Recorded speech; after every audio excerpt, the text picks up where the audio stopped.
This is your ultimate stop for everything sports. The Golden State Media Concepts Sports Podcast. Should I say more? From the NFL, MLB, the NBA to MMA, it's all in here. The Golden State Media Concepts Sports Podcast. Listen now.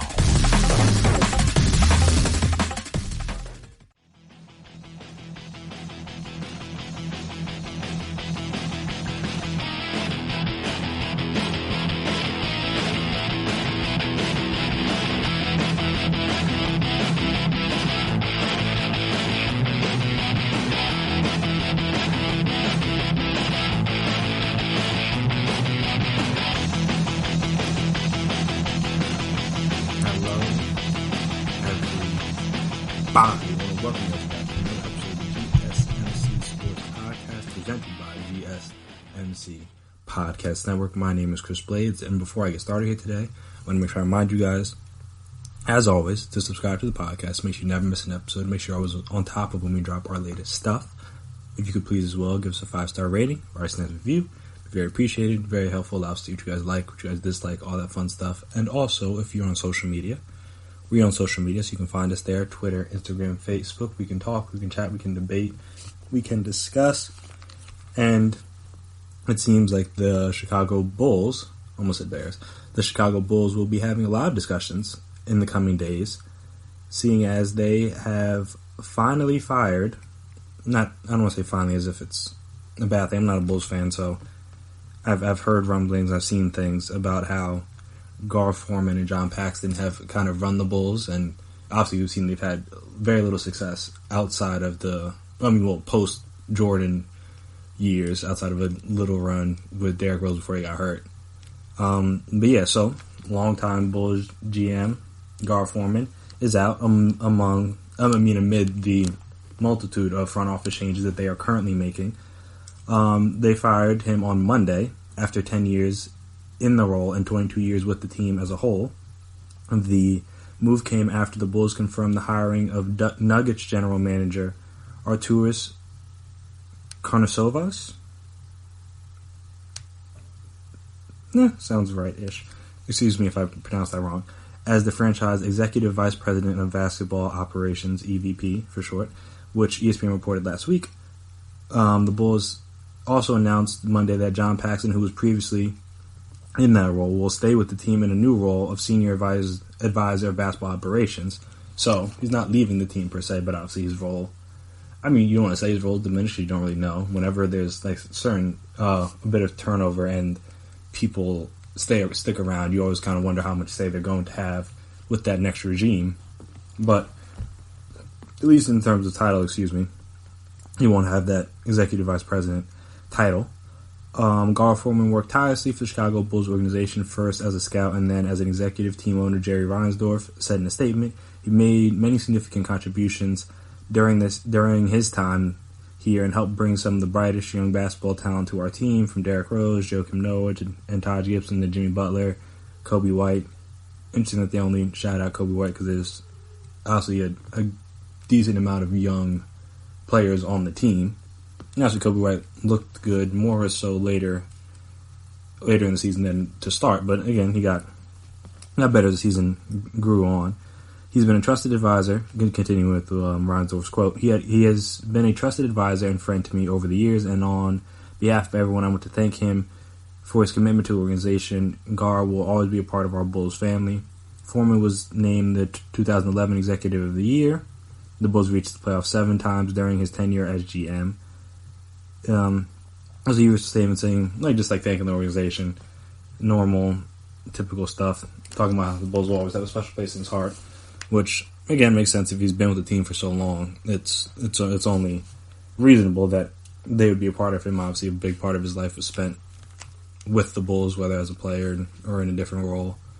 So yeah, it's all reasonable. Though I, from at least, can't believe just Twitter, because Twitter is not the overall, is not everybody, I should say. It's a small segment, a small-ish segment of a fan base. But from the way it sounds, it didn't seem like Bulls fans were that unhappy to see him go. Let's just put it that way. obviously we talked about they've been to the playoffs a good amount of times, but the whole Derrick Rose situation kind of wasn't always the phrasing around it and his injury and kind of the way that was handled wasn't always great, at least from the outside looking in. Again, not a Bulls fan, so I don't know. I don't know if you don't know any Bulls fans, they can probably tell you how much worse it was than what I can even remember from that time period. But then obviously you had after that you had the Jimmy Butler era, sort of, which then they traded him. I forget why, but they traded him, and obviously I think his trainer, Jimmy Butler's current trainer, had a lot of things to say about the organization when he was traded, and obviously once Forman was relieved of his duties, so that was kind of funny. No resentment there. But yes, and you had that. Then you had, I guess they brought them Zach LaVine, which is good because he's actually good. But then you got the draft day marketing, which looked all right, but then hasn't really panned out. He's hurt a lot, and his game hasn't grown as much as they would like. Drafted Wendell Carter Jr., who might seem like he'll be a useful piece in the future, but like right now, 2 years in, hadn't really consistently shown great things. Otto Porter, they traded for. It was good when he was healthy, but then he basically barely played this year. So is that. Then they got Kobe White. Like I said, he was as a rookie, so it's not surprising he struggled a little bit early in the season. But then, like I said, as the year went on, he got a lot better. So that looks like at least a decent pick. Then you got the other picks they've had. Chris Dunn, that one didn't work out. They traded for him too, and that really hasn't worked out. You still got Jim Boylan, technically there as the coach, though I don't think he'll be there for long. But yeah, he was one that had his issues with the players, mainly Zach LaVine. And when you have an issue with your star, generally things aren't going to go that well for you. But yeah, so then back to the Bulls side of things. Well, the organization front office side of things. Karnisovas was formally introduced by the Bulls in a Zoom conference call on Monday. Said it became apparent after consideration and conversation that he had different philosophies than Forman, which would prevent them from moving forward. Karnisovas said those decisions are never easy, but that he's hired to affect change on the current situation. Obviously, I mean, him being hired and keeping everybody would kind of seem counterproductive. So I would imagine Gar Forman, once he heard of the hiring, he kind of figured his days were at least a tad bit numbered. And yeah, obviously he's no longer there. The timing of the hire was called into question, with the league currently on hiatus because of the coronavirus pandemic, but Michael Reinsdorf, the Bulls president and chief operating officer, said the downtime could be a positive for Karnisovas. In some ways, that gives him a better opportunity to talk to people and really get to know the organization, which actually isn't a bad point. He can spend hours and hours on the phone with Coach Jim Boylan. He can talk to all the scouts. He can have very in-depth conversations with the players. I mean, there's nothing really else for any of them to do. I mean, I guess kind of scout for the draft, but if that gets pushed back, it's like, all right, I mean, you should still be scouting now. Let me not say that you should just not do any, but again, it's not as pressing as it would be if the season were operating under normal circumstances. Because normally after the season, players are off and they're gone. Reinsdorf continued. This actually allows him to gather as much information as he can, so then when we start back up, it's seamless. So I look at it actually as an opportunity, and that's why we moved. So yeah, Karnisovas replaced Paxton, who held the title with the Bulls organization since 2003 and served as GM until Forman was hired in 2009. Well, I did not know John Paxson was in the front office for that long. Goodness, that's not a good thing. But yeah, so Karnisovas will be in charge of reshaping the front office and hiring a GM while trying to get the Bulls back into contention despite being limited to what he can do. He confirmed that the Bulls will hire J.J. Polk from the New Orleans Pelicans, to serve as an assistant GM, and former Phoenix Suns assistant GM Pat Conley in some capacity. Apparently, he's also lined up some potential GM candidates, including several assistant GMs from Denver, Philadelphia, the Clippers, and the Orlando Magic, among others.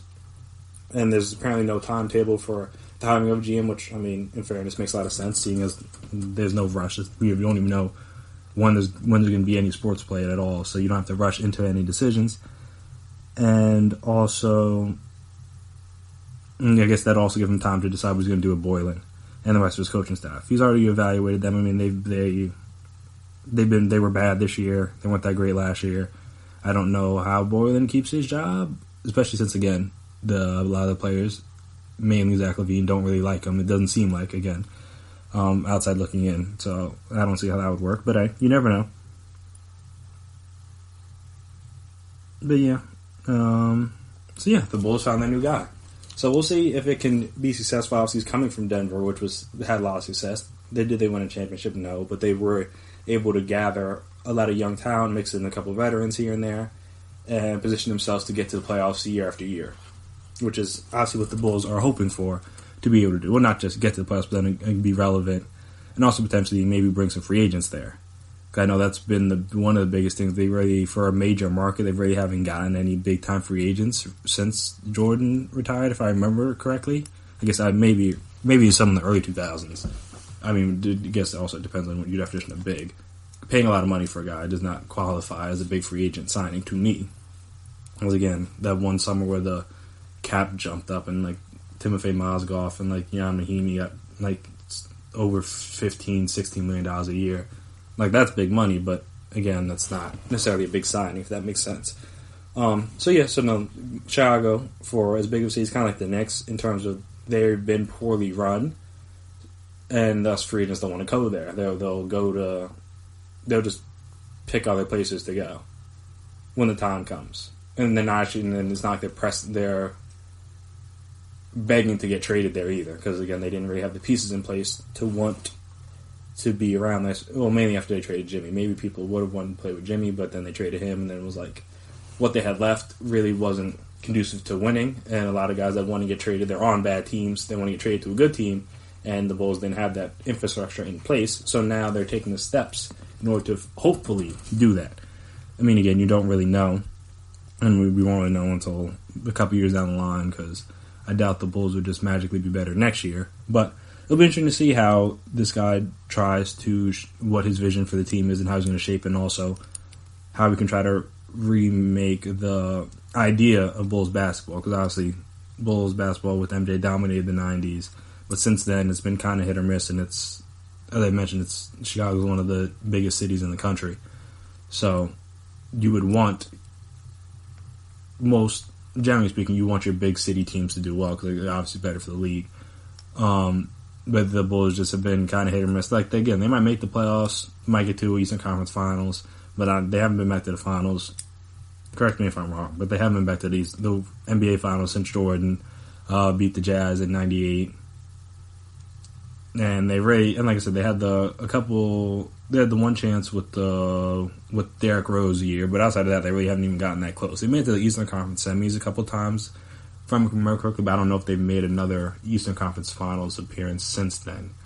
And if they have, obviously they didn't make it to the finals. So, yeah, it will be interesting to see how he can try to revive Chicago basketball.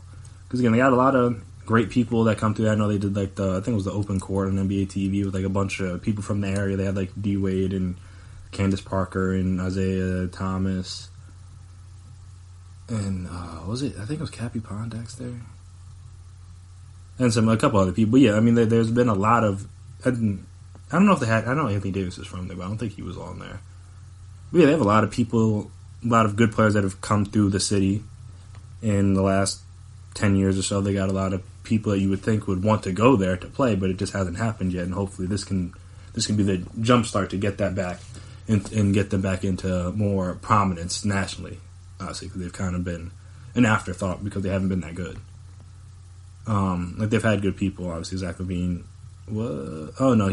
he participated in the Saturday stuff, but he could have been an all-star, and he would have been had the team been better. But the team wasn't that good, which is, again, why they're hiring a new EVP and a new GM. So, again, that's not so surprising. But, yeah, we'll see what he can do in order to help fix up the Bulls. And yeah, well, just like I said, we'll see how it goes. See who the GM they decide to hire is. Obviously, if and when that happens, I'll be on here to discuss it.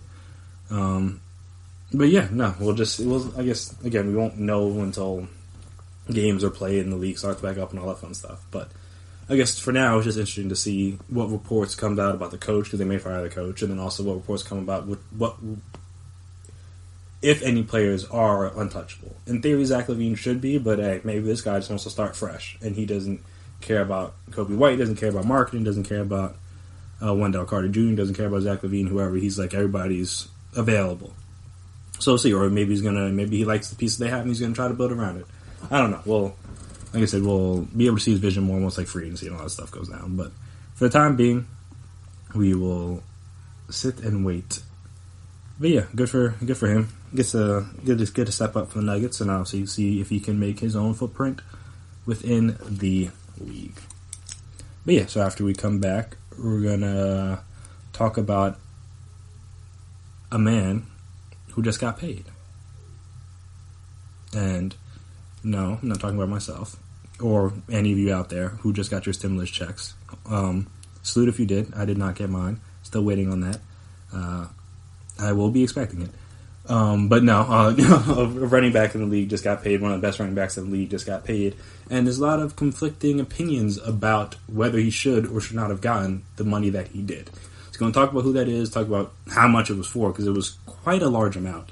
And also, if I think he should have gotten paid. Or maybe the team should have decided to move in a different direction. I don't know. We'll talk about all of that right after the break, so stay tuned.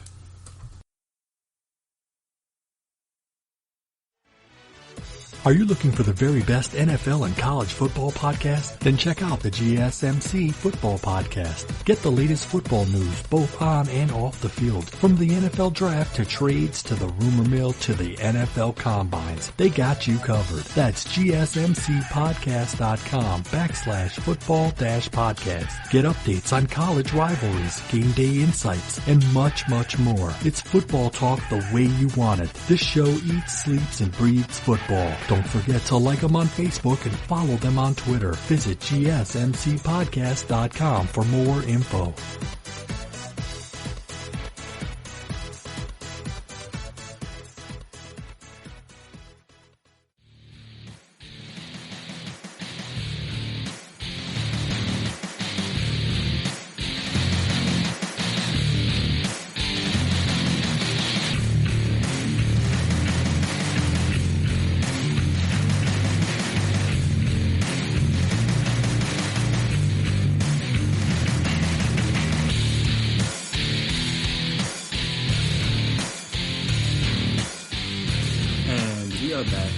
GSMC Sports Podcast presented by GSMC Podcast Network. So, the man who is now a very rich and happy man is one Christian McCaffrey. Carolina Panthers running back. Obviously was one of... he was the third person, I believe, in NFL history. Yeah, third person NFL history last year to have at least 1,000 yards rushing and 1,000 yards receiving in the same season. He led the NFL in touches last year with 403 yards from scrimmage, with almost 2,400 in total touchdowns with 19. This was also a second consecutive year with at least 1,000 yards rushing and at least 100 receptions, making him the first player in NFL history to do such a thing. He was a Pro Bowler, first team All-Pro. He's going to turn 24 this summer, so he's still pretty young. And the Panthers rewarded him for all of his hard work with a contract extension worth a reported 4-year extension worth a reported $64 million, making him the highest paid running back in NFL history on a per year basis, obviously with the 16. Though he still has 2 years left on his, including the 5th year option. He has this year and next year still left on his deal. So the average is probably, and all these extensions, they're really not what they say they are, generally speaking.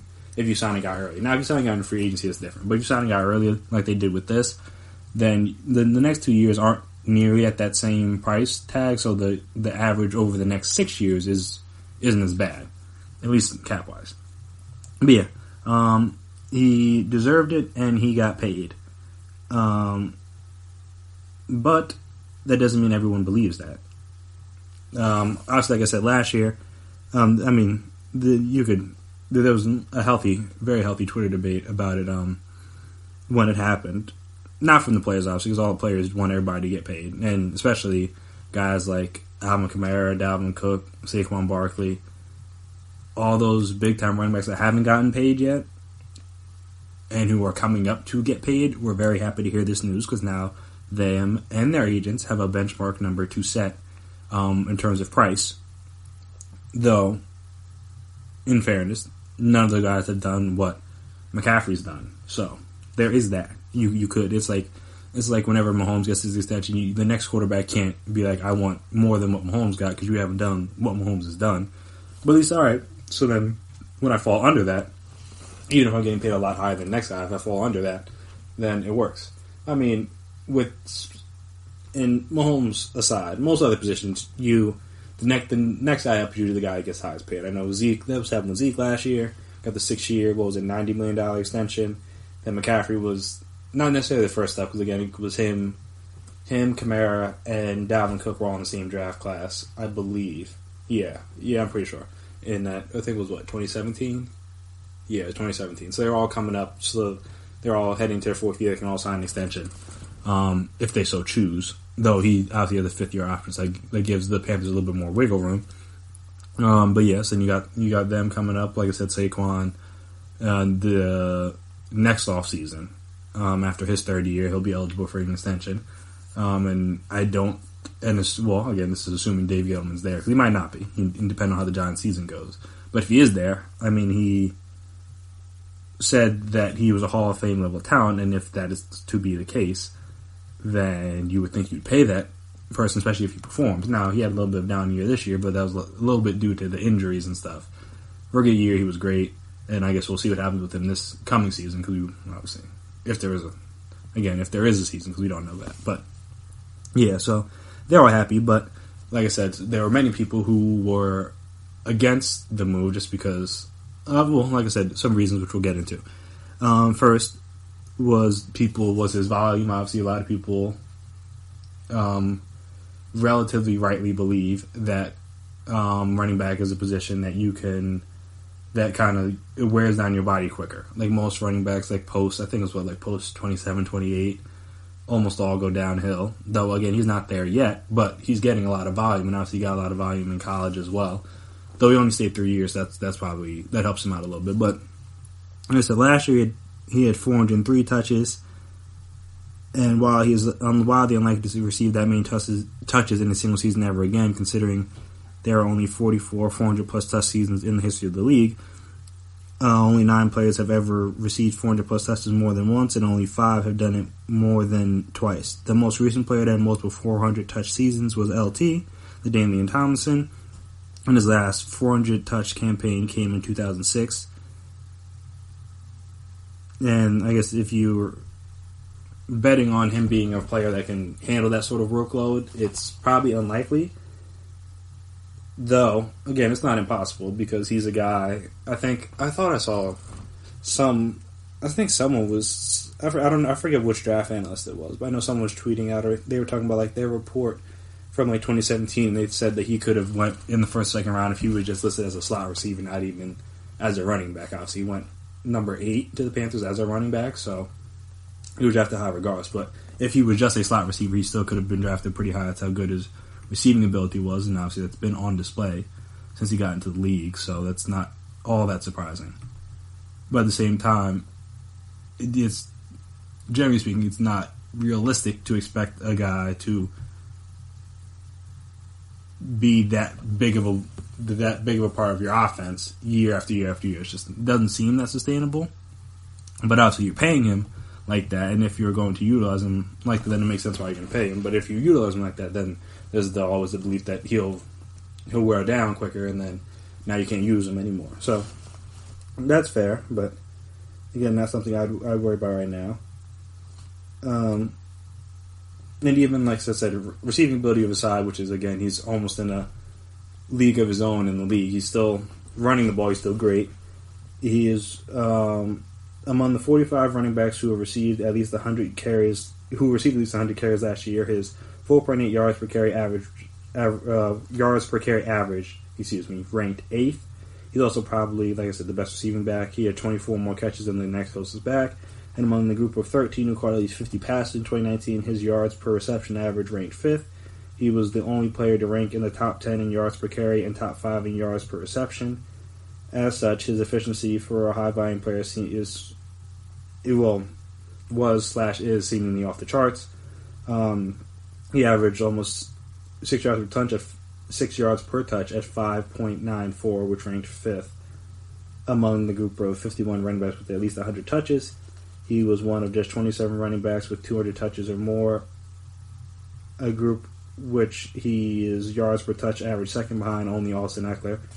I mean, yeah, because I guess, so just look at the list. So it was one Austin Eckler, then it was Christian McCaffrey, then it was Miles Sanders. Did not know that. Shout out to him. Derrick Henry, Dalvin Cook, Aaron Jones, Mark Ingram, Nick Chubb, Saquon, and then Alvin Kamara round out that top 10. So, as you can see, he's elite. But again, is that worth paying him $16 million per year? Some would say no. Like last year, take last for example. The Chargers employed Eckler and Melvin Gordon, and that was a 428 touches combined, resulted in almost 2,500 total yards. And would they? The Chargers willingly let him walk Melvin Gordon, that is last year, so that they could have Austin Eckler on a much cheaper deal. Look at the 49ers. Mostert, Tevin Coleman, and Matt Breida. They had 451 touches and 2,419 yards. And you could get those three guys for $1,600. Well, again, they had Jerick McKinnon, so they paid big money for him, and big-ish money for running back for him and Tevin Coleman. But obviously, Breida and Mostert aren't making that much money. So it's like, would you rather have those three or just Christian McCaffrey? And this is why I think the discussion is a little not interesting, but just I guess interesting is a fair word. It's just because, all right, you draft a guy, right? You hope he's really good. If you draft a guy in the top 10, you hope he's one of the best at his position. He is the best at his position. He has a great season. Your team, sorry, it's not his fault, but he's great. He's done everything you want him to do, put up numbers, All-Pro, Pro Bowl, all that stuff. Then it gets time to pay, and you're just not going to pay. Like, I'm just saying, what kind of message does that send, especially for a new team? New coach coming in, a new offensive coordinator coming in, all that stuff. Why would you risk alienating your players before they're even on your side? Like, there hasn't been any games played yet. You haven't even gone through a practice, a training camp, nothing with any of these guys. So if they see a guy like Christian McCaffrey do everything he's supposed to do and not get paid, then what's the likelihood any of us are going to get paid? Because very few people in the league are better at what they do than Christian McCaffrey. And again, it's a lot of money for a running back, blah, blah, blah, whatever. That's fair. But a part of, at least in sports, a part of the contract is what have you done as well as what you could do for me. So, maybe that's fair. You shouldn't look at it like that for what have you done. But again, if you just put together a season where you had 1,000 yards rushing and receiving, over 100 catches, how could I not reward you in some way? Again, especially if I'm a new coach coming in, would have set a bad precedent around the team, in my personal opinion. So that's why it's just like, I don't know what you expected the Panthers to do. Where were they just going to be? I remember I saw someone was saying that they should trade him, and I was like, what? Well, it's PFF. I think it was PFF, and I've mentioned PFF a couple times on this podcast, and obviously if you follow football, you know who they are. Pro Football Focus, but a little too analytically driven for me. Because I remember which we would talk about some mock drafts and the hysteria behind it a little bit later in the podcast, but I remember they were saying that if Chase Young was on the board for the Giants, they should take Henry Ruggs over Chase Young because he plays like a more valuable position or something. As if, A, the Giants don't have no pass rush, B, they don't already have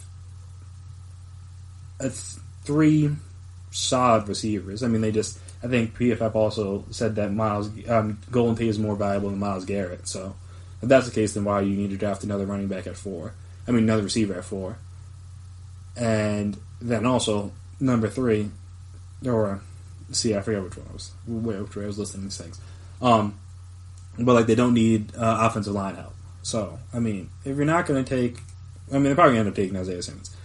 Mainly because Chase Young isn't going to be there. But if Chase Young was there, they're taking him. There's no doubt about that. And even if they don't take him, I think they would take a lineman at 4. I mean, obviously, 4 is a little high for offensive line, especially in recent years. But, again, they need to protect Daniel Jones somehow, some way. And trying to get Nate Solder again, even though they kind of have to, is not necessarily ideal. So you would want to get some protection for that, or maybe someone to compete with him, potentially take his place. So yeah, like I'm saying, Pro Football Focus was a little crazy, but I think they were one of the ones that were advocating for the Panthers to trade him, and I'm just like, all right, maybe, but what are you getting back for him? No one's trading 3 first-round picks for a running back. That's not happening.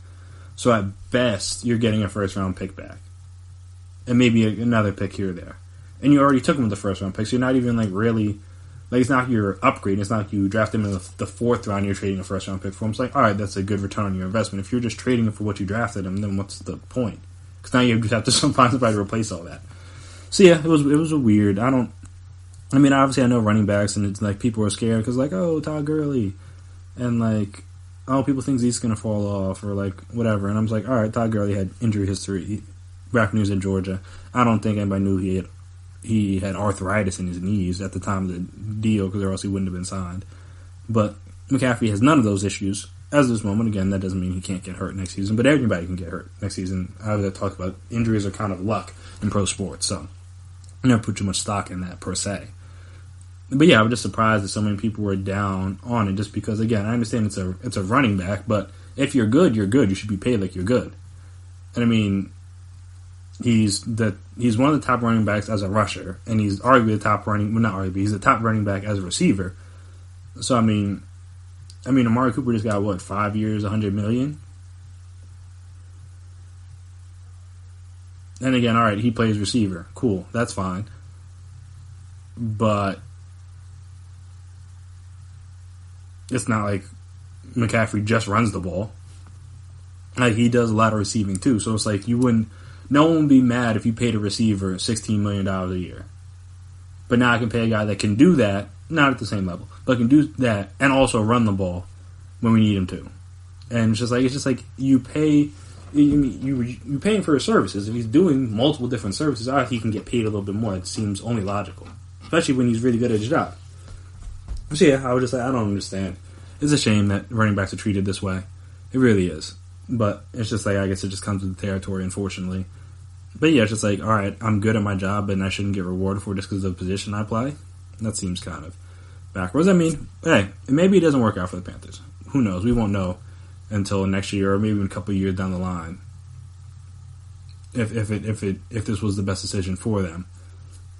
But I mean, at the time being, I don't know what other option they had unless they're going to draft a running back. What they pick, 2nd or 6th or whatever. They may have Teddy, but they may want to draft a quarterback. They probably need some defensive line help, maybe a linebacker if Isaiah Simmons falls to replace Kuechly. They have maybe a corner. They have their own things to worry about. They did not need to have to find a running back. And again, running backs grow on trees. You can find them anywhere. Blah blah blah. Cool, I get that. But LSU's offense had a really good running back last year, and Clyde Edwards-Helaire. And Clyde Edwards-Helaire, no offense to him, is not Christian McCaffrey. So imagine what Christian McCaffrey could look like in the LSU style offense. Again, they need the receivers on the outside. I don't know if they have Jamar Chase or Justin Jefferson on that roster currently, or Joe Burrow throwing the ball for that matter. But again, if they did a lot for Edwards-Helaire, I think they can do a lot for Christian McCaffrey. But again, we'll wait and see. I'm happy for him. Happy he got paid. I'm always happy to see people get their money, no matter the position they play. But yeah, I'm not that I was that surprised. It's for running backs. People are going to hate on the running backs, but I'm just saying, if a guy's good, pay him. Seems simple enough to me. But yeah, so after we come back, we're going to discuss the MLB. and they're fighting coronavirus. I mean, obviously they're not playing games currently, but they're fighting it in a very different way than, because normally most people just donate money or donate meals or something, but they're doing something a little bit different. Players and some team executives. So we'll talk about what that is and how it'll all work and what I think about it right after this break. So stay tuned.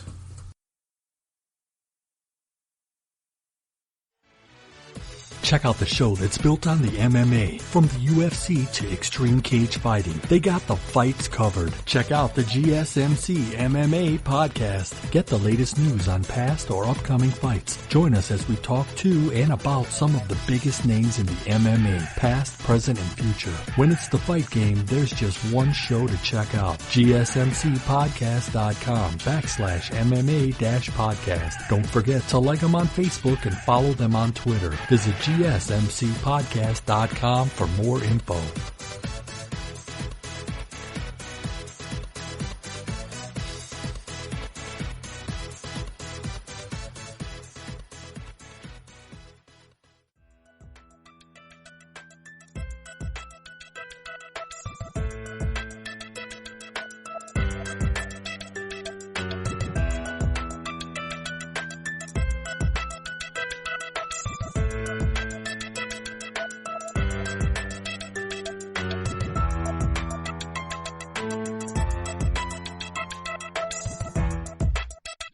And we are back here again on the GSMC Sports Podcast presented by GSMC Podcast Network. So, the MLB players and team employees, I should say, are reportedly going to participate in a coronavirus study, which is interesting.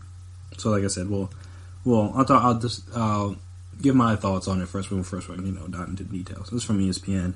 Employees of Major League Baseball teams are participating in a massive study that will test up to 10,000 people for coronavirus antibodies and should offer researchers a better sense of how widespread the disease is in major metropolitan areas across the United States, although doctors caution that the data gathered is not expected to hasten the game's return.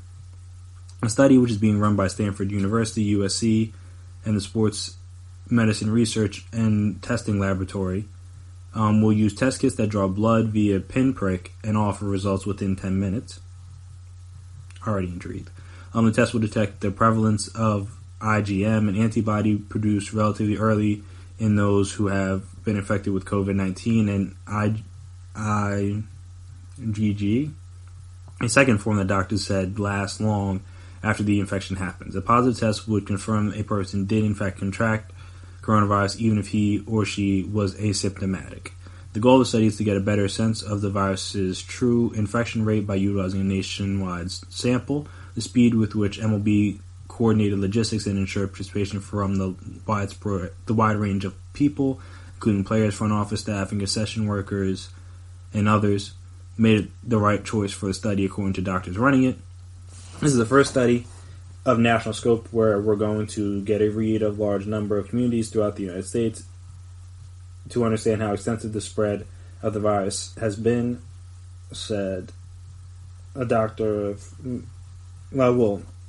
professor of medicine at Stanford University who will assess the data gathered this week and write a peer-reviewed paper he hopes to publish as early as next week. This will be the very first of those. Why MLB versus other employers?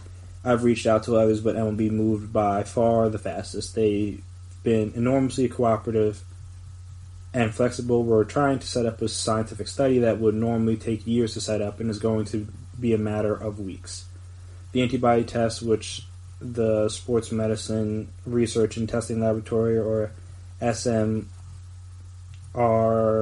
for short, secured in mid-March before they were FDA approved, are not similar to the PCR tests that detect active COVID-19 and are needed for those who fear they're infected with the disease and hospital personnel. The antibody test, which doctors hope will become more prevalent in the coming weeks and further study, can be done by participants at home or at a team-run testing site, I should say, suited for research and epidemiological purposes. Alongside the MLB study, in which 27 of 30 teams expect to participate, Stanford and University are running antibody testing programs in 2 California counties to gather more data. these tests are absolutely not getting redirected from any kind of frontline testing. The president of SMRTLE, Dr. Daniel Eckner, said, who has worked extensively with the MLB and other sports leagues on anti-doping testing. The league apparently was very happy to leap at the opportunity to participate in the study. And Dr. Eckner said it would also not serve as a proxy for baseball's ability to return to play. MLB did not partner with us for any selfish reason to get their sport back sooner. They jumped in for public health policy. That was their intention and their only intention, though. Obviously, I don't imagine they would be mad if their sport got started up sooner rather than later. But yeah, I would say I don't know if they would do it just for that sole purpose. It seems a little disingenuous. So I would never say that. Researchers will gather the results of the test, which have been distributed to individuals throughout the game and already taken by some on Wednesday and Thursday. I guess this was of last week? Or will be. Hold on, let me... Oh, okay, no, they're gathering on Wednesday and Thursday. I was about to say, that doesn't make any sense. The results will be uploaded along with a photograph of the test itself that allows medical personnel to verify the results. The test looks similar to a pregnancy test with lines indicating positive for antibodies. The participants also have been asked to take a survey that's answering the specific questions according to a copy of the study protocol obtained by ESPN. That will be player associations aware of the study and suggest that players participate if they want to do so. According to sources, some teams have offered an antibody test to all of their players, whereas others haven't. But yeah, so I just want to talk about this. I thought it was pretty cool, and salute for the MLB for being, again, I don't want to say the only to step up, because maybe other leagues were willing to do this as well, but just being the most widespread in stepping up. Because now, in theory, we should be able to have a better idea of how we can detect this disease. Because obviously, with any new disease, with any new testing implemented, you don't really know how it's going to work. You don't really know how to properly test for it, what the best ways are, different tests you can do, whether you can do saliva, whether you can do hair, whether you can do blood, whether you just got to stick the thing down your nose and like do the swab thing. Like maybe you don't exactly know what's the best course of action per se. But with that, there's always, like I said, there's always room for improvement, there's always room for opportunities, and I salute the MLB for taking part in this opportunity. Because again, though this is not their plan, this will at least, the biggest thing for the ability to start sports back up, or just start anything back up, obviously sports will come later on down the line once we are allowed to do other things, but to be able to start anything back up is quick, easy, and widespread testing. Obviously, a vaccine would be nice, but that's going to take a while to develop. So quick, easy, and widespread testing is the most reasonable solution in order to get things back closer to normal. Because again, from the sounds of things, there's probably going to be a second wave at least of this. I don't know if it's going to be right after things get opened back up or maybe later in the year or what have you, but the biggest thing, and obviously the big issue now, just like the ability to get tested. I obviously think states and things like that are getting better and getting more tests, getting better at conducting the tests, better at reading the results of the tests. So things are easier now than they were like a month ago, I would say. But at the same time,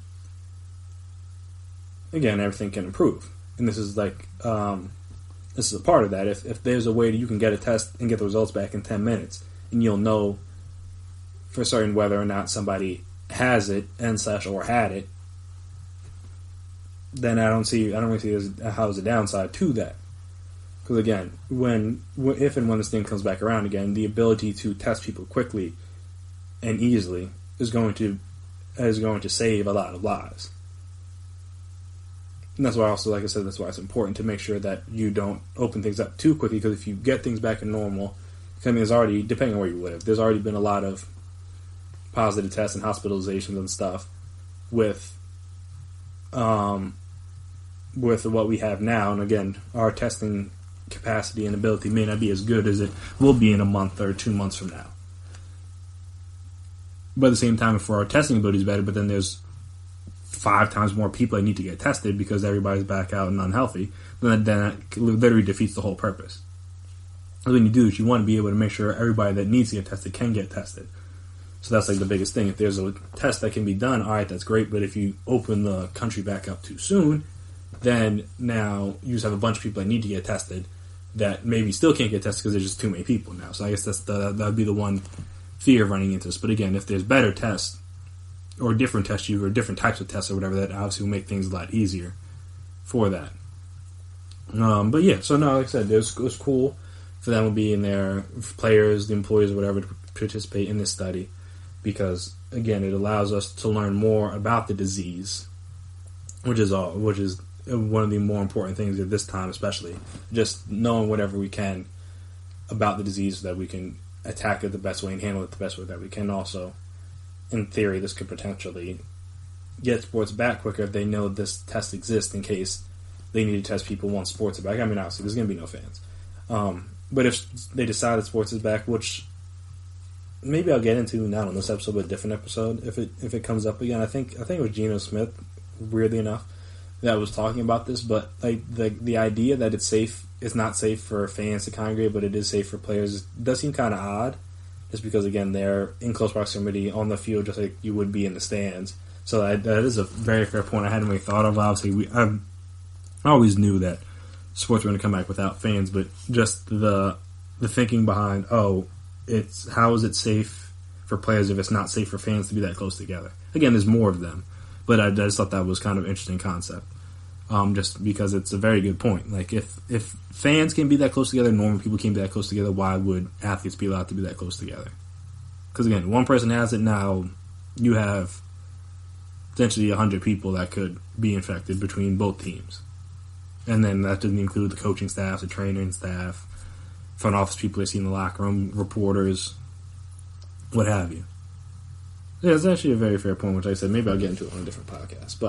Different podcast episode. But yeah, no, like I said, shout out to MLB. They've been pretty proactive with this. I know I talked about, I think it was the last episode, or not the last episode, but it was like a couple episodes ago about their plan on how they wanted to get how they would get the league started back up if they were to do that. But yeah, they've been on top of this more or less. I mean, obviously, shout out to the NBA because they were the first ones. MLB couldn't be on top because they weren't playing yet. But they've been on top of this. They've been trying to take all the necessary steps to get things back in order. So yeah, this is just another step in that direction. And hopefully, like I said, this will give researchers and the scientists and the doctors and everyone who's going through the data necessary things, the results that they need and the results that they want in order to have a better idea of how to handle this disease in the coming days, weeks, months, maybe even longer than that, if it extends into 2021, which I know some people say, some people don't say. It's hard to really know these things. But yeah, shout out to MLB. Their help could very well save lives in the not so distant future.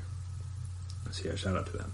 And after this next, we're going to come back and discuss the NFL being virtual. Just like, I mean, we're having the virtual draft, which we could maybe get into a little bit more in the next segment. But I mean, graduations are done virtually, schools done virtually now. Most people are working from home; they can't even go into their office.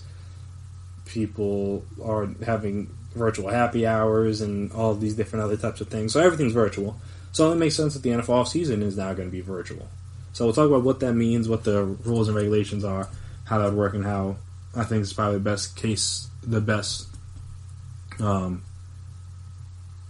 think this is probably the best for the league, and then for the meantime, I should say. Couldn't get the words out, but for the meantime, just because until we have a better idea of how to handle this, we can't really gather together. So, yeah, we'll discuss all that right after this break. So stay right there.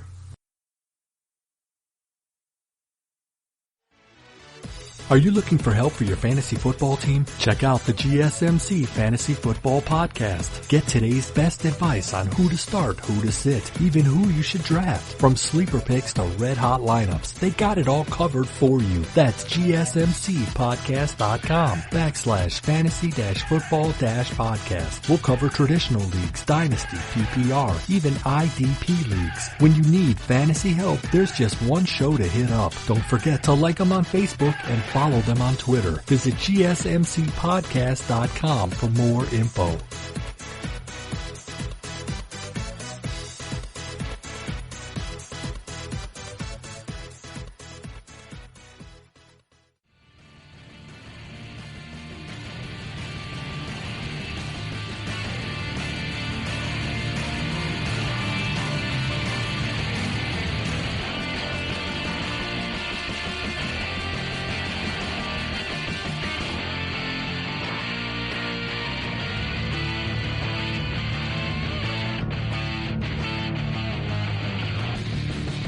And we are back here on GSMC Sports Podcast, presented by GSMC Podcast Network. So, not only will the draft be virtual, but the NFL offseason will be virtual as well. NFL offseason training programs are going completely virtual. And I think I combined virtual and digital, which is obviously incorrect. Going virtual. It is the latest in a flurry of moves across sports to help flatten the curve of the COVID-19 pandemic. The NFL Draft, slated to take place next week, April 23rd to the 25th, was the first major NFL event to go online. Now, traditional workout training programs are following suit. The league and the NFL Players Association agreed to the virtual off-season training program, which will extend from April 20th to May 15th. In a memo sent to all 32 franchises, it was specified, this is all on SI.com if you wanted to look for yourself. Again, other websites too, but I'm getting this on SI.com, all the juicy deets. In a memo sent to all 32 franchises, it was specified that teams can hold their virtual sessions for no more than 4 hours per day, 4 days per week. Related activities include classroom instruction, workouts, and non-football educational programs on a virtual basis.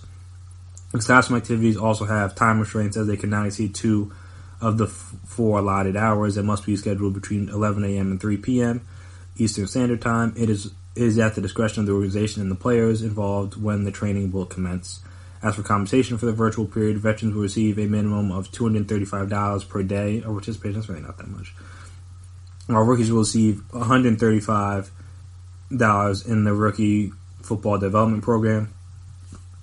Keeping the NFL draft at the original date was an important factor in relation to the virtual offseason, because rookies and undrafted free agents who are signed will know their destination. Then those can partake in the virtual offseason programs immediately. Had the draft been delayed, as I've been saying, had the draft been delayed, it's more than likely they would have had this. It would have been converted to a virtual format anyway. Rookies would subsequently have been further delayed in a year where it will already be harder for them to have an impact because of the absence of traditional on-field work. 3 days after the closure of the virtual training program on May 18th, each team may choose to continue its online off-season workout program or convert to an on-field format if team facilities are open at that time. However, unless there's unanimous relaxation of social distancing policies across all states housing NFL franchises, which it doesn't sound like that, especially in the bigger states, California, New York. Well, I guess technically the New York teams, well, no, Buffalo, but like the New York teams play in New Jersey. Still weird, but whatever. So yeah, unless there's a unanimous relaxation of social distancing policies across all states housing NFL franchises, none of the 32 teams can begin on-field work. Additionally, every off-season workout program, virtual and otherwise, must be completed by June 26th. For the virtual period, the teams can also contact individual players to evaluate necessary workout equipment each has available. Organizations may send necessary tools or monitoring devices worth up to $1,500, excluding shipping costs to each player. They can also just send a $1,500 check to each individual player to purchase their own equipment and monitoring devices. For the 5 franchises with new head coaches, the Panthers, Browns, Cowboys, Giants, and Washington, who were supposed to begin off-season programs a week early on April 6th. They will get that time back with a voluntary veteran minicamp on the back end, supposedly. But yeah, so that's how the virtual off-season is going to work. The one thing I will say is that at least it's all fair. Because if they didn't have this and it was like certain states can do certain things, I know, what was it? I think in Florida today they said like sports are essential jobs, like technically like the NBA could start back up and with no fans, I believe, in Florida, which I mean it shouldn't and it won't, but like it could. So again, not every state has the same laws on not the same laws, but has the same beliefs on the idea of social distancing. So it would have been unfair if certain states you can do things while certain states you can't. And again, so just now they have one set of uniform rules for all 32 teams. So no one really has an advantage or disadvantage when it comes to these virtual off-season programs. They're all going to start the same. They're all going to end on the same date. You all have the same allotted amount of time to do things within your day. You all have the same amount of days in which you can work. So a lot of the worry that, someone maybe be able to take advantage of this should be alleviated. Like, that shouldn't happen. Again, that doesn't mean people aren't going to try to skirt around the rules. But in theory, that shouldn't be a big issue for them. And everybody should, again, be in. If everyone's on a level playing field, then that makes it fair. You can't comment like, this person had this unfair advantage or that unfair advantage. Everybody's got to follow the same rules. And even if after this, like, certain states are relaxing their social distancing policies, again, you need it to happen in all states that house the NFL teams in order for people to do it. So if 31 states do it, in the last state, whether that's, like I said, California, Texas, New Jersey, Ohio, wherever, Wisconsin, like, if just one of those states isn't like, we're still closing things down, then no one can do it. So again, I do respect the NFL for at least trying to keep things as fair as possible. If everybody has to follow the same rules, regulations, and guidelines, then no one gets that unfair advantage, which, again, makes it more fair for everybody involved. So that's cool. But obviously, it's not the same. You can't do any of the on-the-field stuff, which you can't build up that chemistry or anything like that, which is probably going to be the biggest thing, especially for these teams. Well, almost every team's added new players, whether it's free agency or in the house, they're all going to add new players via the draft. So you're going to have to work through some of that in probably a much shorter time frame, which is unfortunate for the teams. Though, again, it's something everybody's going through. It's not like just one team's dealing with it, just two teams are dealing with it. Everybody's dealing with it, so that kind of makes it so that you're all kind of going to have to struggle through this together. And so maybe you just don't. Obviously, there's going to be rookies drafted high, so they're going to be expected to perform, but maybe they'll be graded more on a curve this year than as opposed to past year, just because everybody knows they won't be able to have that normal on-field work that you would have in a normal off-season program. That's just not the situation that these teams are going to be in or these rookies are going to be in. So maybe they won't be judged as harshly accordingly, but again, it's the NFL. People are going to get judged. People are going to get fired, lose their jobs, get benched, all that stuff based on their play this season, whether or not the off-season is normal. Well, yeah, whether the off-season is normal or not, basically. It doesn't really matter. But yeah, so I just thought that was interesting. Their virtual off-season, obviously, like I said, they're already doing the draft virtually, which I know they officially sent out the details for, which will all be done through Teams, Microsoft Teams, I believe. So yeah, and like I said, we all know what happened next week, starting the 23rd of April. All 32 teams were involved. I'm trying to get the exact details of the virtual format, but yeah, this was out for a little while. I think they're all doing it through Microsoft Teams. I know they're having a mock draft, which I want them to televise that. Obviously they won't because it's not that serious.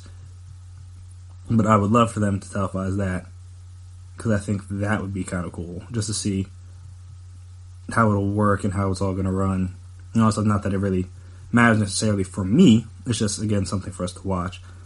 Like I said, I know it's going to be all through Microsoft Teams. You can't really go to those facilities. I know that because, again, not safe. What else? I know there's going to be, I think there's like a main line where there's you're basically going to be muted most of the time, but if you need to announce your pick through there, you can do that. There's a separate line for trades, I believe, too. In case you need to communicate through there. Like I said, they're holding the mock draft, I believe, this week to try to make sure things are sussed out. So yeah, picks will be submitted through Microsoft Teams with several other redundancies in case of error. At worst, teams can unmute themselves on a league-wide call and simply say the pick that way. And there's a separate and secure line created for draft trades. Teams will call in and speak on that line to complete trades, to have multiple voices on it, GM, assistant GM, etc. That'll be, again, simulated this week when they have the mock draft. But yeah, I mean, again, this is kind of where we're at with things. Everything's going to be virtual. I mean, I know they were kind of worried about the cybersecurity and people like hacking into other people's teams or whatever. But again, if it's muted, I don't really, unless you're going to have somebody hack into the computer, I don't know how you'd be able to hear them. And also, I guess there's nothing really. I know they can't go to the team facility, but there's nothing really stopping them from all being at somebody's house. Like, I mean, you shouldn't be leaving your house, but again, I don't know if there's any way to regulate that per se. So, but yeah, like I said, I like to think the league thought this through, and again, they can run through all the bugs this week whenever they have their mock draft, just to see like what works, what did work, what didn't work. I know I use Teams for my work, and it's like a good line. It's easy. You don't have to see anybody. You can you can choose to see. It's not like Zoom where you have to do, or not. I guess technically for none of these things, you have to do video, but Zoom is like you always do the video. Microsoft Teams, you don't have to do the video. You can just do the audio. Most people just use the audio for the big calls. There's no reason for people to see you making the picks unless you want to be seen. Maybe Goodell will be seen, but everybody else there's no real need to do it. But yeah, so like I said, I think it should be fun. I know a lot of GMs and stuff are all pressed about it and worried about all the different things, but I'm just like, look, the draft is a event that doesn't really need to be done in person. Honestly, you can call in and do the picks anyway, so it's like this isn't really all that different when you really think about it, in my opinion. So like I said, I think they'll be alright, but again, I guess we'll wait and see next week, see how it all goes down. But I don't think the draft being virtual should be that big. I don't think the offseason being virtual would be that big of an issue. A lot of things, again, the on-field stuff is unfortunate, but everything else you can do, the classroom work, workouts, stuff like that, you can do that all from home. As long as you have good internet connection and like an iPad or a laptop or something. You can do all that stuff at home. I think everybody will be fine. Again, we are creatures of habit, so we don't like things that are done differently or change in any way, shape, or form. We just assume change is bad. This scenario, I don't think it's going to be that bad. They should probably just embrace it personally.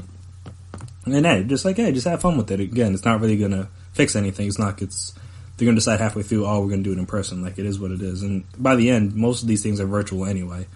Because, I mean, after you have the people that come up on stage, no one's coming up on stage, you're just announcing the picks.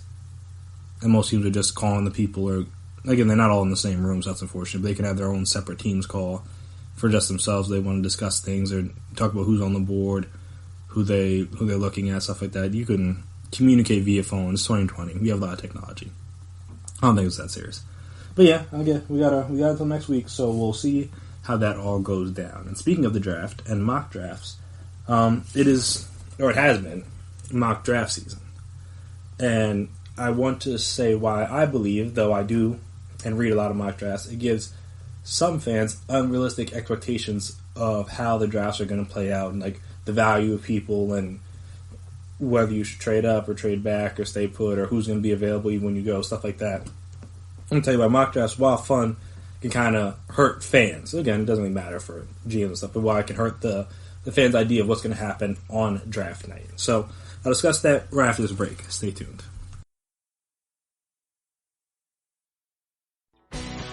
Are you looking to get your college football fix? Looking to get the latest news on your favorite school's team? The GSMC College Football Podcast is your ticket to all things college football. Join us as we talk college football from the national championship, the college rivalries, the bowl game, to the Heisman Trophy. To which conference is the best? We've got you covered for the Big Ten, SEC, Big 12, the Pac-12, ACC, and everything in between. Download the GSMC College Football Podcast on iTunes, Stitcher, SoundCloud, Google Play, or anywhere you find podcasts. Just type GSMC in the search bar.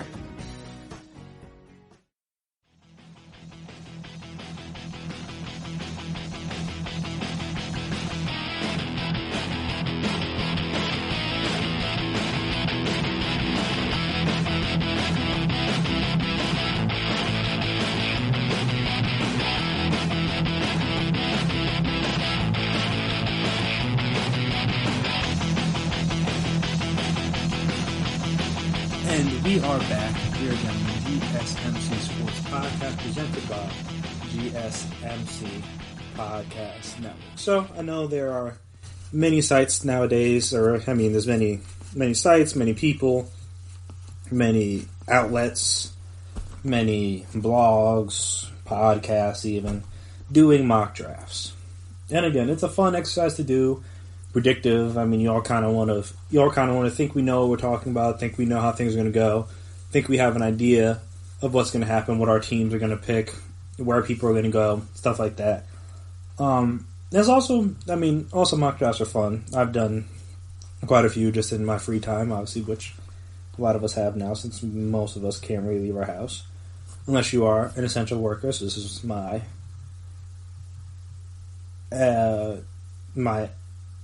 per episode shout out to the essential workers. Shout out to you guys, doctors, nurses, police officers, firefighters, I'm presuming, grocery store workers, restaurant employees. I mean, the restaurant employees aren't essential, obviously, but like some of them are still working because people still do need to eat. So actually, yeah, take that back. Maybe they are essential.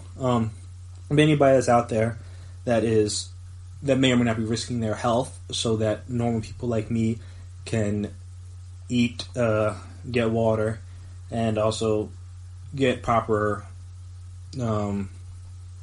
treatment when it is needed. Salute to you guys. You are very much appreciated. Don't hear from anybody else. You should hear from me. So yeah, back to mock drafts. So yeah, mock drafts are fun. It can be fun. I was like I said, it's just a good fun exercise. Just try to see like, all right, what do I think my team would do in this scenario? Or what I take that back, or what would I want my team to do? Because obviously what you may want and what the team is going to end up doing very rarely always coincide. I know a lot of people do mock drafts and none of them hit on all the picks, especially most people just do like first couple round mock drafts. Even if you do like a team specific mock draft, very rarely do you hit on all the picks. And I'm trying to think last year. No, I think I mentioned this before. Eagles fan. I don't remember if I ever had them picking Miles in a mock draft. I know I had them picking a running back, but I don't know if I ever had them picking. I probably had them picking Miles once or twice, but that would have been the only pick that they made yet, because I wouldn't have had them picking Dillard or JJ or Sharif Miller or Clayton Thorson. Gosh, he was terrible. But yeah, it is what it is. So that's the thing. So that kind of proves my very point. Mock drafts give you a false idea of what you think is going to happen on draft night. And as we all know, minus the first 2, maybe 3 picks, all of it is pretty unpredictable. Teams, I know what Cleveland Farrell went, I think he went like the top, I think he went 4. He went with the Raiders' first pick, I believe, because they picked Josh Jacobs with their second, then Jonathan Abram with their third last year, and then their 4th round pick. I think Max Crosby was the 4th round pick. He's the one that ended up having more sacks out of the 2. So that's kind of interesting how that worked out, because technically it was a miss, but it turned into a hit because they got somebody else. Not that Farrell was like terrible as a rookie, but he obviously just didn't have 10 sacks. But yeah, I know when Denzel Ward went 4, it was kind of surprising, but he was good his rookie year. And Baker went 1. It was kind of a surprise. But see, that's what I'm saying. There's surprises every draft. People rise, people fall.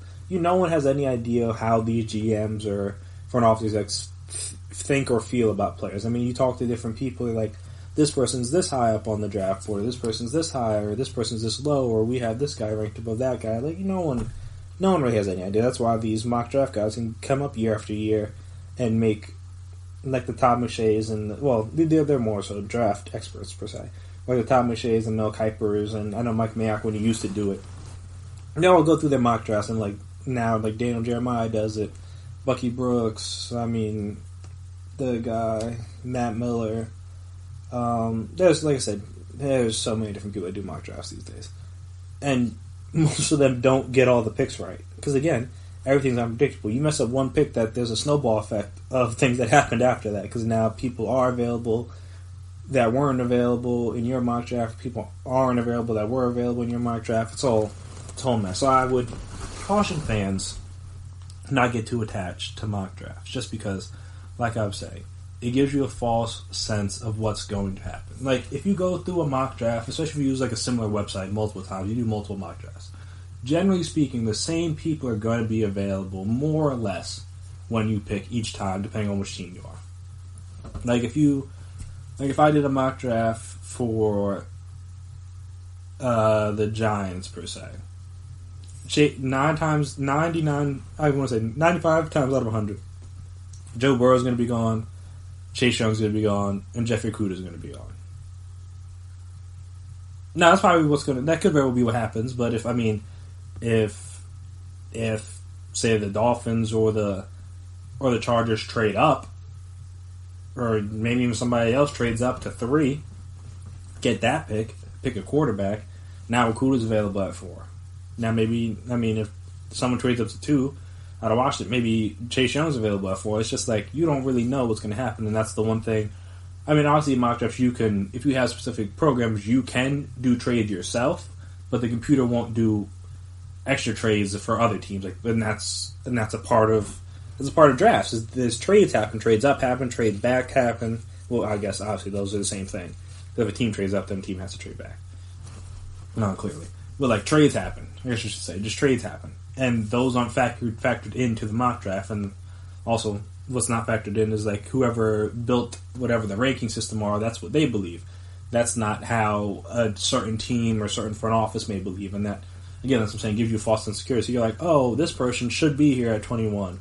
Or if we trade back, this person will be available. Like, you don't know that. I know, again, speaking strictly Eagles' perspective in this example, a lot of people are like, oh, at 21 we should trade back, or not we, they should trade back. You know, a lot of sports fans, we say we, but I try not to say we when I remember. They should trade back and draft, like if one of the big 3 guys aren't there, which is like Ruggs, Judy, or Lamb, which I mean they probably won't be. But again, you never know. The players fall all the time. But yeah, so one of those 2 guys aren't there, then they should trade back and then draft Henry Ruggs, or Denzel Mims, or Jalen Reagor, or somebody later on. And I'm like, all right, that's cool, because like in your mock draft they are available. But if you look at the teams behind them, directly behind them, you have the Vikings, who obviously just traded a receiver. Gonna need a new one.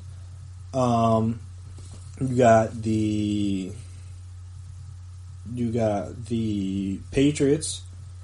Their receiver game was not very strong last year.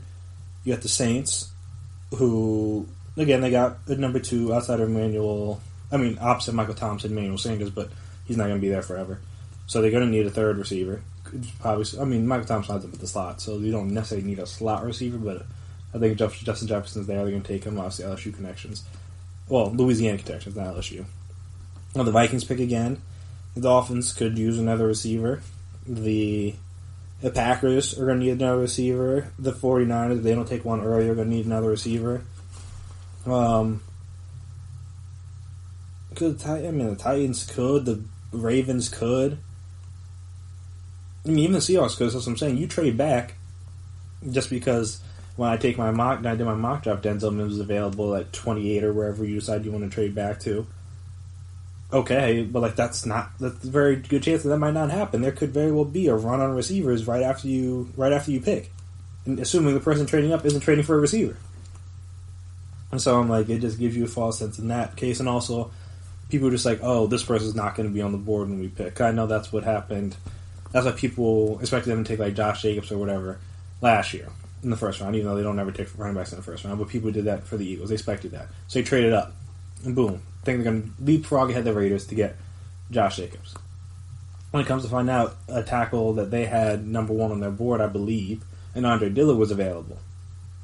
And like, no one would have expected that because, again, he was supposed to go like top 10, top 15. They already had Jason Peters still there. Like, no, those are things that you don't take into account when you do these mock drafts.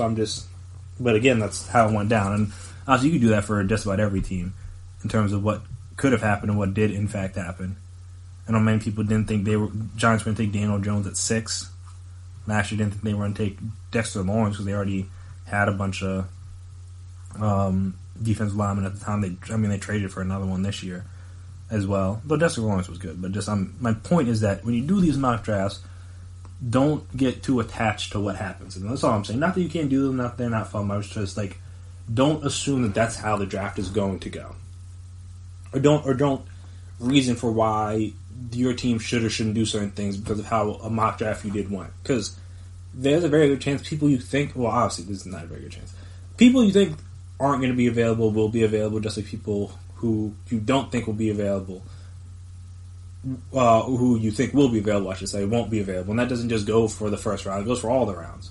Because again, I don't think. It's very unlikely that the draft order that you have in whatever mock draft you created is exactly the way the picks are going to be slotted. It's not impossible, I guess, but it's the chances of that are very, very slim in the exact right order with each team. Because again, this actually is impossible because that factors in, that's assuming no trades, and that's not going to happen. But yes, I'm just telling you, when you have your discussions on what you think your team should do or what position you think they should address, realize that trading up or trading down, or trading up for people is a separate thing, but being like, oh, just trade back and draft this person later, I don't know why you would expect the team to do that. Because again, if you like them, if the team likes them enough to want to draft them, they shouldn't just assume they're going to be available when they pick. Just like we shouldn't, as fans, assume that if we trade back, this person's going to be available, or that person's going to be available. This is like, you don't know. I'm saying a lot of people take mock drafts as gold, and they're not. And not that they're a good predictive tool, but they're not law.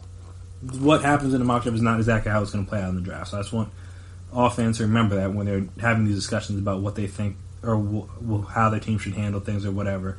There's a plethora of people that are going to be available at that pick that either A, you didn't expect, or that not even A. There's no opposite. There's going to be a good amount of people there with each pick that you didn't expect to be available at the time.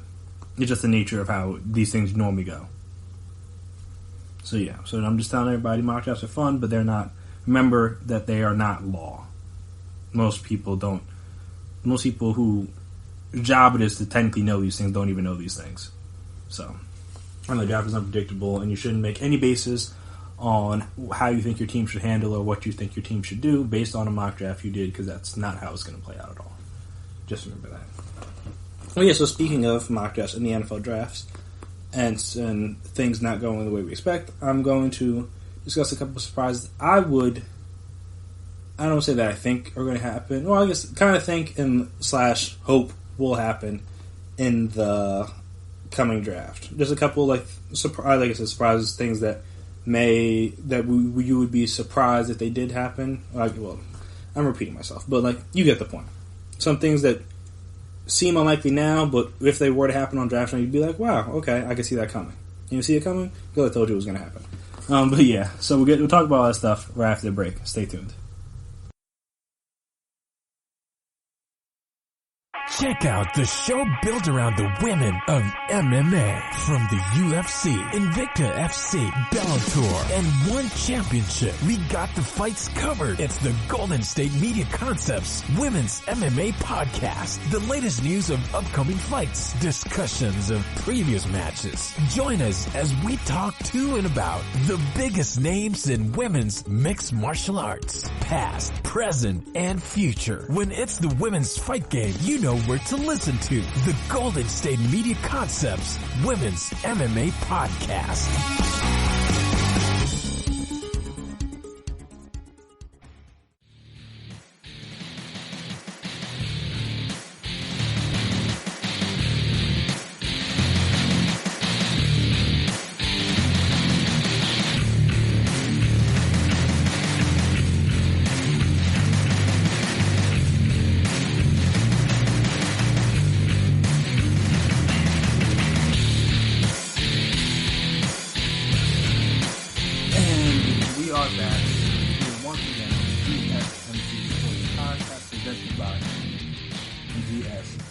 GSMC Podcast Network. So, one of my first surprises, I would say, I think at this point, honestly, just from what I've been reading, and hearing, obviously not from sources, but from people talking about this and stuff like that, I honestly would be almost more surprised now if Tua goes in the top 10 than I would be if he lasts to say 24 or 26, something like that. I'd honestly be more surprised by that at this point, just because I think this whole virtual thing and the injury history are going to scare a lot more people than I thought they would. I thought people would look past it because, again, he put up such great numbers. But I think that, coupled with the fact that people think his supporting cast was too good. Now, that case can and will be made, or has been made, for a lot of other quarterbacks, both in the college and in college and in NFL, just because of people kind of wonder how good you. A lot of the idea or the mindset that we have about the quarterback position is the Tom Brady aspect of it, where you can have really anybody out there, receiver. I mean, obviously, again, he had Gronk most of his career, who's arguably the best tight end ever, and the best coach. So he didn't have nothing out there on offense, but normally his best receiver was a slot receiver. Outside of a couple years we had Randy Moss, and obviously we know what happened when you have Randy Moss. Set records. So I'm saying he didn't have a plethora of Pro Bowl, All Pro, Hall of Fame caliber receivers that came along with him. Obviously, I know Peyton had Harrison. I don't know, is Reggie Wayne in the Hall of Fame? Nah, there's no way he's in the Hall of Fame, right? Nah, no way. Reggie Wayne. I mean, that was a great career, but there's no way he's in the Hall of Fame, right? Okay, no, he's not in the Hall of Fame. I mean, not yet. I mean, not to say that he can't be in the Hall of Fame, but again, Reggie Wayne was 6-time Pro Bowler, 1-time All Pro. So again, he had good people around him. And then when he went to the Broncos, he had Sanders, Demaryius Thomas, who was good before all the injuries. Older Wes Welker, who was still good. He turned Julius Thompson to a star. He basically did nothing after Peyton Manning retired. So there is that. But yeah, so I know Tua was getting knocked because it's your offensive line's so good. Oh, the running backs are so good. Oh, your receivers obviously are great. I mean, they have two that are going to go in the first round this year. Another one that could go in the first round, or could go in the first round this year, and Devontae Smith, who you could argue was their best receiver last year. I mean, not even really you could argue. I mean, if you look at the numbers, I think he had the best season at all the three between. Well, I guess the four if you include Waddle. But he had over 1,200 yards, 14 touchdowns, 18.5 yards per catch. Henry Ruggs had not even 800 yards and 7 touchdowns and 19 yards per catch. So a little bit higher yards per catch, but again, nowhere near the output. He could very well get into a surprise with him in a second. And then Jerry Jeudy had 1163 and 10 touchdowns with 15.1 yards per catch. Obviously, Judy was the best one in 2018 of the three. But, 2019, Devontae Smith was the guy, and then he's the one that stayed in school. So, like I said, they just have so many great players on offense that people are knocking to them, appearing things are too easy, a lot of simple reads, just one look, your guy gets open because, again, he's better than 99% of the corners that are going to be covering him. You throw a nice ball, but you throw it, and boom, easy catch, and now they can do their thing with a lot of yak yardage produced in that offense, which most college offenses are these days, so it's not really necessarily a knock on him. But I know Joe Burrow isn't getting that same. People are still discussing it, but they're not doing it to the degree where it's going to push him down. Everyone still thinks he's going to go number one. At least for the time being, until I guess the Bengals decide to trade the pick or something else. I don't know. Who knows what the Bengals want to do? But Joe Burrow's probably going number one. And again, he had the best receiver in the country in Jamar Chase, a top 5 receiver in the country in Justin Jefferson, a great running back, one of the best number 3 receivers in Terrence Marshall, who could potentially be a top 2 or 3 round pick next year. Obviously, Clyde Edwards-Helaire, the Joe Brady effect, good offensive line. My tight end is probably going to get drafted in Thaddeus Moss. So it's not like good teams have weapons. This isn't. Trevor Lawrence, when he was at Clemson, they had T. Higgins, Justin Ross, Travis Etienne. Good offenses have good players. That's I don't know why. It's just a knock on people per se, because Jalen Hurts had before that, Kyler Murray had CeeDee Lamb and Marquise Brown, Hollywood Brown won in the first round, and people were arguing last year that he wasn't even the best receiver on his team. And now CeeDee Lamb's going to go in the first round, I believe, even with the 4.5 40 against DeAndre Hopkins territory, he'll be fine. Good offenses have good players. Point baby period. That's not a surprise. So getting knocked for that is interesting. But like I said, I'd be more surprised if he goes in the top 5 now, just because I think the injury is going to scare people. If you are given the opportunity and you know your livelihood could potentially be on the line, would you rather go with a guy in Justin Herbert who fits the more model of the size, big guy, 6'6", big arm, no durability concerns, senior, played in decent enough big games at Oregon, and won. It's not like he was terrible. And also he did it with little to no receivers compared to what Tua had. Or do you go with the smaller, injury-prone, quote-unquote, I don't like using that word, or that label, but injury-prone guy? What do you choose? I think a lot of teams are going to choose that, or maybe even choose the upside of a Jordan Love, who, again, people are comparing him to Mahomes. I don't think he's there. But again, the arm talent's there, the mobility, and stuff like that. And again, he was on a bad team in Utah State. You could argue. And now I'm not gonna sit here and act like I watch a whole lot of Utah State games. I don't know how good or bad their team was. But again, Josh Allen was at Wyoming. The team wasn't around him, wasn't that good. He still got drafted top 15. Carson Wentz was at North Dakota State. Again, they won national championships in the FCS, but no one really else from that offense has been in the league that much, or definitely not in the prominent role of Carson Wentz, and he went number 2. So that the smaller school thing, or even the not that successful thing, hasn't really been an issue for people in the future. Patrick Mahomes basically did nothing. He put up big stats, but he didn't win anything of note at Texas Tech. And look at him now; it really didn't matter. So yeah, I think that could be. So yeah, like I said, I think if he went 5 to the Dolphins, or 6 to the Chargers, or even 7 to the Panthers, that would surprise me at this point more than him lasting to the 20s, or maybe the teens, and having somebody or maybe having the Dolphins pick him at 18, or the Raiders pick him at 19, or the Falcons or the Buccaneers pick him at 14, Raiders pick him at 12. That maybe even have the Patriots, or I don't think the Saints would trade up for him. Maybe have the Patriots trade up for him. The Saints might trade up for him. Who knows? But that kind of stuff would surprise me less than him going top 5 to the Dolphins right now, as of this moment today. Again, not to say that it can't happen, but that would surprise me. Just because I just think people are going to be too scared about the physical.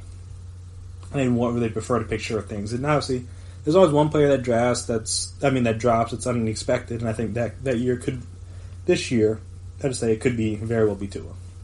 So going back to Henry Ruggs thing that I was talking about in a little bit, another surprise for me is that I think Henry Ruggs is going to be the first receiver off the board. And whether that's deserved or not, granted, he has great tools, elite speed, great hands, good yard after catch. I've never seen him get caught ever in his life. At least in all the Alabama games I watched, and I watched more than enough, and to never see him get caught from behind. But yeah, I think that speed is it does something to people. Not to say it's a bad thing. Not to say that he's a bad receiver. He's going to be like the next Darius Hayward-Bay or something like that. Or even turning out to be like John Ross, where he's good in his first, but he's always hurt. I don't think that's going to happen to Henry Ruggs. He's not like that. He's not like that small. But I would if you had told me that at this time last year, I would have been surprised because you got CeeDee Lamb coming out, who, again, was amazing. Had the production, has the production, and obviously not great speed, but good enough speed. He had, 1,100, almost 1,200 yards and 11 touchdowns in 2018, then had over 1,300 yards and 14 touchdowns, averaging 21 yards per catch this past season. And obviously I talked about Judy, who had better numbers than him as well. And both of those guys I think are going to go after Henry Ruggs, which is crazy. I think CeeDee Lamb should go first. CeeDee Lamb's my guy. But there are people I'm going to, and I may actually do this on a different segment, people I'm going to stake my flag on. I think CeeDee Lamb is that guy. For me, at least. CeeDee Lamb, assuming he goes to the right situation again, that's how all these things work. You go to a team that doesn't really have a good quarterback, then situation's a little bit shaky. But if you have a good enough quarterback, I think CeeDee Lamb's going to be fine for you. So yeah, he's one of those guys. But yeah, it's not going to surprise me when it happens, but at this time last year, it would have surprised me if someone told me Henry Ruggs was going to be the first receiver off the board. Just because, again, you knew Judy was coming back, you knew Lamb was coming back, you knew T. Higgins was coming back. And all those guys could very well go after him. Where, I don't know, because, again, unpredictability of the draft. But, again, the Jets could use a receiver. Cardinals could use a receiver. They don't need a receiver, but they could take one if they don't want to take a tackle.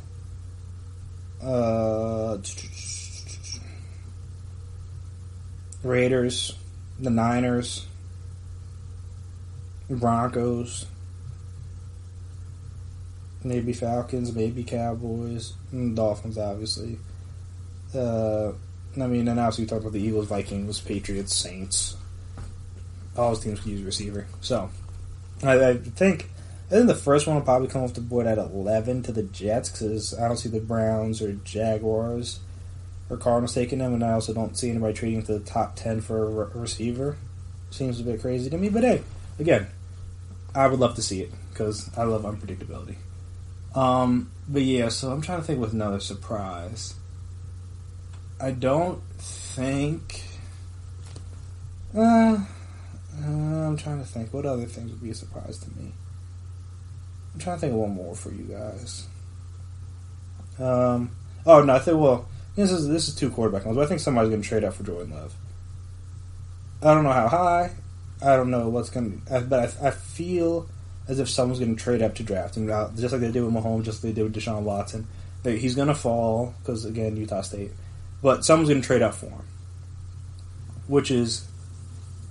Again, I have no issue with him going in the first round. I completely get it, but I just don't know if he's the person I would trade up for, per se, because, again, a lot of question marks for me. But I haven't watched all the film, so I can't say that. But I do think someone's going to trade up for him. I don't think he's going to go at 5 or 6. Apparently his draft position is anywhere from 5 to 25, which is kind of nuts. I forget who said that today. But someone said that he could go anywhere between 5 and 25, which 25 is the Vikings. Don't know why they take him. But alright. I think, maybe if he's there for the Saints, they might take him. But yeah. So he could go as early as the Dolphins and be the second quarterback off the board. Or I guess I said as low as like the Saints or Vikings and be like the fourth quarterback off the board. And nothing in between would surprise me. But I do think, I just have this weird feeling someone's going to trade up. They're just going to get so enamored with the raw talent and upside, they're going to be like, screw it, we're just going to trade up. But again, that's what people do. I mean, the Bears traded up from 3 to 2 to get Mitchell Trubisky. Well, I'm not really sure. I don't think the Niners are going to take him, nor do I think anyone else is going to trade up for him. But I just have this weird hunch someone's going to do it. Don't know why. Like I said, maybe they won't need to. Maybe he'll just get drafted by the Chargers normally at 6 or someone else in like the teens or something. But I have this weird feeling someone's going to be like, we need to go get him now and trade up for Jordan Love. Something tells me it's going to happen. I don't know why, but something does. Again, we're surprising. These are all surprises, so I will be surprised if these things do happen, but also will be surprised if these things don't happen because they just seem like the writing's on the wall for these things. So again, we never really know. That's the issue. We never really know with these things because the draft is so unpredictable. We don't really know where to go. There's going to be a lot of surprises. I mean, bunches and bunches of stuff I didn't even think of or didn't mention. Obviously, I only mentioned 3 things. But that's the thing we love about the draft is the unpredictability of it. We don't really know what's going to happen. We think we do. You have an idea. We're like, oh, this person's going to go here. This person's going to go there. This person's going to get drafted by this team. Or this team's going to do this thing in the draft. And then we get there, and we're just like, oh, wow, everything we thought we knew, throw it out the window by pick 5. Because clearly we don't know what we're talking about. But yeah, I mean, that's why no one really gets mad when draft analysts get these, or draft experts get their picks, or their mock drafts all messed up, because no one knows. No one knows. You can talk to a bunch of people, you can talk to sources, you can run through mock drafts, you can poll player personnel people, you can do whatever, and still you're going to be surprised on draft day. And that's why we love it. So, yeah, we're only a week and change away. And this will give us something new to watch. I don't know how much you guys enjoy. I watched a little bit of the horse thing. Yeah. I know JJ Reddy couldn't get into it. I got into it for a little bit, but it's not it. 2K tournament, it was alright, but not it. Draft, I mean, I don't know what the highest draft viewership is ever, but I think there's a good chance it surpasses it, because there's literally nothing else on, and people are going to be so tuned into this. It's the only new thing we have, or we have had for over a month. So I look forward to it. You should look forward to it as well, especially if you're a football fan, obviously if you're a football fan. But even if you're not, just give you something to watch sports-related, and at the end of the day, that's all we're really looking for. But yeah, that'll do it for me here today on the GSMC Sports Podcast presented by GSMC Podcast Network. I want to thank you guys all for listening to me talk about sports stuff for an hour and a half. If you haven't already, please subscribe to the podcast. Make sure you never miss an episode. Make sure you're always on top when we drop our latest stuff. If you could, please as well, give us a 5-star rating, write us a review. I very appreciate it, very helpful. I'll see what you guys like, if you guys dislike, all that fun stuff. And also, if you're on social media, we're on social media, so you can find us there. Twitter, Instagram, Facebook. We can talk, we can chat, we can debate, we can discuss. Tell me your draft surprises. Tell me why mock draft season is the best season. Tell me why Christian McCaffrey shouldn't have gotten paid. Or tell me what you think is what are some moves you think the Bulls are going to be able to pull off now that they have a new man in charge. I'm willing and ready to talk about all of it. So yeah, please reach out if your heart desires to do such a thing. But yeah, that'll do for me here today. I have been Chris Blades. That has been my time. Or this has been my time. And until next time, peace out. You've been listening to the Golden State Media Concepts Sports Podcast, part of the Golden State Media Concepts Podcast Network. You can find this show and others like it at www.gsmcpodcast.com. Download our podcast on iTunes, Stitcher, SoundCloud, and Google Play. Just type in GSMC to find all the shows from the Golden State Media Concepts Podcast Network. From movies to music, from sports to entertainment, and even weird news. You can also follow us on Twitter and on Facebook. Thank you, and we hope you have enjoyed today's program.